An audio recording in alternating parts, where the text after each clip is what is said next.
నటసింహం నందమూరి బాలకృష్ణ బోయపాటి శ్రీను కాంబోలో వచ్చిన అఖండ super hit అయ్యి సరికొత్త రికార్డును నెలకొల్పిన సంగతి మనందరికీ తెలిసిందే.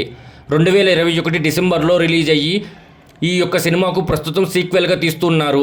ఇక ఈ యొక్క మూవీ నుంచి తాజాగా బాలకృష్ణ పుట్టినరోజు సందర్భంగా టీజర్ను విడుదల చేసిన చిత్ర బృందం తొలి భాగానికి ఏమాత్రం తగ్గకుండా ఈసారి కూడా సినిమాను ప్లాన్ చేశారు బోయపాటి శ్రీను. టీజర్ చూస్తుంటే ఆ యొక్క విషయం చాలా అద్భుతంగా అర్థమైపోతుంది. తొలి భాగంలో పోలిస్తే ఈసారి బాలకృష్ణ లుక్లో చిన్నపాటి మార్పులు కూడా చేశారు. పొడవాటి జుట్టుతో పొడుగు గడ్డంతో బాలకృష్ణ సరికొత్తగా కనిపించారు. ఇక మంచు కొండల్లో ఆయన్ని పరిచయం చేస్తూ ఒక ఫైట్ సీన్ కూడా చూపించడం అనేది జరిగింది. నా శివుడి అనుమతి లేనిది ఆ యముడైన కన్నెత్తి చూడడు, నువ్వు చూస్తావా, అమాయకులు ప్రాణాలు తీస్తావా అంటూ విలన్కు బాలయ్య బాబు చెప్పిన డైలాగ్ అనేది అదిరిపోయిందని చెప్పుకోవాలి. ఇక మంచు కొండల్లో బాలయ్య నడుచుకుంటూ వస్తున్న విజువల్స్తో కాస్త కృత్రిమంగానే కనిపించాయి. అలాగే విలన్ ఎవరనేది ఇంకా రివీల్ చేయలేదు. ఎప్పట్లాగానే తమన్ తన బ్యాక్గ్రౌండ్ స్కోర్తో అదరగొట్టేశాడని చెప్పుకోవాలి. ఇక ఈ యొక్క మూవీకి దసరా కానుకగా సెప్టెంబర్ 25న థియేటర్లోకి తీసుకొస్తున్నట్లు ప్రకటించారు.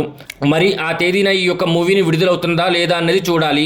ఇక ఈ యొక్క సినిమాకు బోయపాటి శ్రీను దర్శకత్వం వహించగా ఇక ఈ యొక్క మూవీలో బాలయ్య బాబు సరసన ప్రజ్ఞా జైస్వాల్, సంయుక్త మీనన్ హీరోయిన్గా నటిస్తూ ఉన్నారు. అయితే తాజాగా విడుదలైన ఈ యొక్క టీజర్ మాత్రం 24 గంటల్లోనే 24 మిలియన్స్ వ్యూస్ సొంతం చేసుకొని సరికొత్త రికార్డు అయితే నెలకొల్పిందని చెప్పుకోవడంలో అతిశయోక్తి లేదు. ఇక ఈ యొక్క టీజర్ను చూసిన సినీ రాజకీయ ప్రముఖులు తనదైన శైలిలో ప్రశంసలు కురిపిస్తూ ఉన్నారు చిత్ర బృందంపై. అయితే తాజాగా వీడియోలోని ఈ యొక్క టీజర్ను వీక్షించిన దర్శకుడు పూరి జగన్నాథ్ తనదైన శైలిలో ప్రశంసలు కురిపించారు చిత్ర బృందంపై.